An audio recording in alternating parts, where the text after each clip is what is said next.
এতদিন তো টিভিতে দেখতাম বা দূর থেকে দেখতাম, একটা ইমোশন ছিল তাদের দেখবো। আজকে ডিউটি বন্ধ করে আসছি, তাদের অনুশীলন খুব কাছ থেকে দেখতে পারছি, অনেক ভালো লাগছে। বিভিন্ন সেক্টরে যারা প্রবাসী কাজ করে সবার ভাই কষ্টের জীবনে আমরা কষ্ট, প্রবাস মানেই কষ্ট। এক তো পরিবার কেউ নাই। ইনশাল্লাহ বাংলাদেশ ভালো করবে আশা করি। কালকে হংকংয়ের সাথে ম্যাচ, আশা করি ভালো বড় ব্যবধানে জিতবে। এই মুহূর্তে আমরা আছি আবু জায়েদ ক্রিকেট স্টেডিয়ামে, যে মাঠে আসলে বাংলাদেশ আগামীকাল তাদের প্রথম ম্যাচটা খেলবে হংকং এর বিপক্ষে। একটু আগে বাংলাদেশ দল প্র্যাকটিসটাও শেষ করেছে এবং সেই প্র্যাকটিস দেখতে কিছু প্রবাসী বাঙালি এসেছেন যারা আসলে আবুধাবিতে কাজ করেন অনেকদিন ধরেই। তাদের একজনকে আমরা পেয়েছি। ভাই, প্রথমে আপনার নামটা যদি একটু বলেন, আপনি আবুধাবিতে কি করেন, কত বছর ধরে আছেন এবং আজকে এখানে কেন এসেছেন? আসসালামু আলাইকুম, আমার নাম মোহাম্মদ ডালিম। আমি আবুধাবিতে আছি প্রায় 4 বছর প্লাস। আমি এখানে ডেলিভারি কাজ করি, নন ফুড ডেলিভারিতে কাজ করি। আমি আজকে অ্যাকচুয়ালি আমার ডিউটি বন্ধ করে আমি এখানে আসছি। চকোলেট, কমলা আর লেবুর ক্রিমি স্বাদের এক অনন্য অভিজ্ঞতা, ইস্পাহানি পাফি বাইট। এতদিন তো টিভিতে দেখতাম বা দূর থেকে দেখতাম, একটা ইমোশন ছিল তাদের দেখবো। আজকে ডিউটি বন্ধ করে আসছি, তাদের অনুশীলন খুব কাছ থেকে দেখতে পারছি, অনেক ভালো লাগছে। এটা আসলে বলে বোঝাবার মতো না, একটা ফিলিংস কাজ করে ভিতরে। তো ইচ্ছা ছিল তাসকিন আহমেদ ভাই আর জাকির আলী ভাই তাদের সাথে ছবি তুলবো, কিন্তু তাসকিন আহমেদ ভাইকে দেখি নাই আর জাকির আলী ভাইকে পাই নাই, উনি চলে গেছে। তবে বাংলাদেশের ক্যাপ্টেন লিটন দাস, ওনার সাথে ছবি তোলা হয়েছে। মানে আসছি যে এটা সার্থক হয়েছে।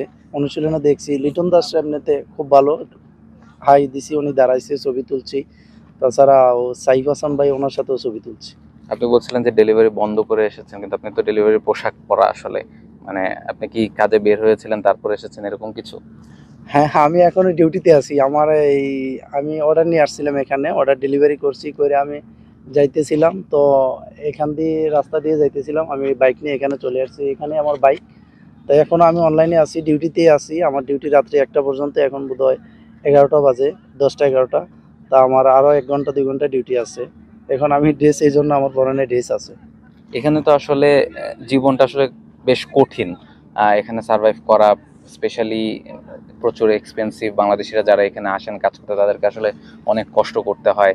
গরমেরও একটা ব্যাপার আছে, ক্রিকেটাররা অনেক সময় কমপ্লেন করেন যে প্রচুর গরম। আমরা যারা এসেছি তাদেরকেও মানে এই জায়গায় দাঁড়িয়ে থাকাও খুব কঠিন হয়ে যায়, সেখানে আপনারা কাজ করেন। তারপরও এই যে ক্রিকেটারদের কাছে এসেছেন, বা আপনাদের জীবনটা নিয়ে যদি একটু বলেন।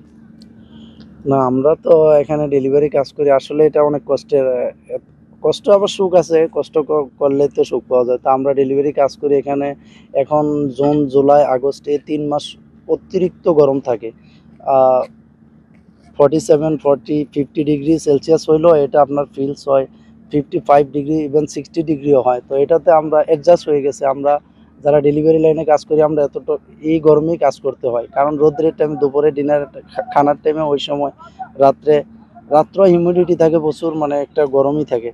তো করতেছি, আলহামদুলিল্লাহ চলতেছে। আমি প্রায় 4 বছর এই লাইনে আছি। তো আমরা যারা ডেলিভারি লাইন বা বিভিন্ন সেক্টরে যারা প্রবাসী কাজ করে সবার ভাই কষ্টের জীবনে আমরা কষ্ট, প্রবাস মানেই কষ্ট। এক তো পরিবার কেউ নাই। তবে আমি ব্যক্তিগতভাবে আমি ভালো আছি, কারণ আমার সাপোর্ট আছে এখানে, আমার বড় ভাই আছে। আমি বড় ভাইয়ের সাথে থাকি, আমার সব কিছু আমার বড় ভাই দেখাশোনা করে, আমি জাস্ট আমার ডিউটিটা করি। তো সবার তো বড় ভাই নয়, অনেকে কষ্টই করতে হয়। আমার বড় ভাই আমাকে অনেক হেল্প করে। কি মনে হয় যে বাংলাদেশের ক্রিকেটারদের দেখলেন, প্র্যাকটিস দেখার জন্য এত কষ্ট করে এসেছেন, কালকে বাংলাদেশের প্রথম ম্যাচ, 3টা ম্যাচই এখানে খেলবে, এশিয়া কাপে কেমন করবে বাংলাদেশ? ইনশাল্লাহ বাংলাদেশ ভালো করবে আশা করি। কালকে হংকংয়ের সাথে ম্যাচ, আশা করি ভালো বড় ব্যবধানে জিতবে। শ্রীলঙ্কা আফগানিস্তানের সাথে একটা ম্যাচ আমাদের জিততে হইবে সুপার ফোরে যাইতে হলে। আশা করি শ্রীলঙ্কার সাথে আমরা জিতবো, কারণ শ্রীলঙ্কার সাথে আমরা লাস্ট যে সিরিজ খেলছি এটা আমরা জিতছি। ইভেন বাংলাদেশ লাস্ট 3টা সিরিজে জিতে আসছে। তো আমরা আশাবাদী বাংলাদেশ ভালো করবে ইনশাল্লাহ, সুপার ফোরে খেলবে। যেমনটা বলছিলেন যে তারা আসলে আশা করে এসেছেন বাংলাদেশ ভালো খেলবে, বাংলাদেশ সুপার ফোরে খেলবে কিংবা ফাইনাল খেলবে। এটাই আসলে তাদের প্রত্যাশা, যে কষ্টের করে তারা আসলে এখানে থাকেন বা কাজ করেন, সেই কষ্টের ফাঁকেও একটুখানি সুখ তারা খুঁজেছেন বাংলাদেশের ক্রিকেটারদের দেখে, তাদের অনুশীলন দেখে, তাদের একটু কাছে গিয়ে একটা সেলফি তুলে। আবু জায়েদ ক্রিকেট স্টেডিয়াম থেকে রাহুল রায়, T Sports. For more updates, subscribe to our YouTube channel and click on the bell icon. Follow us on Facebook and Instagram. Download T Sports app to enjoy exciting games and highlights. Visit tsports.com.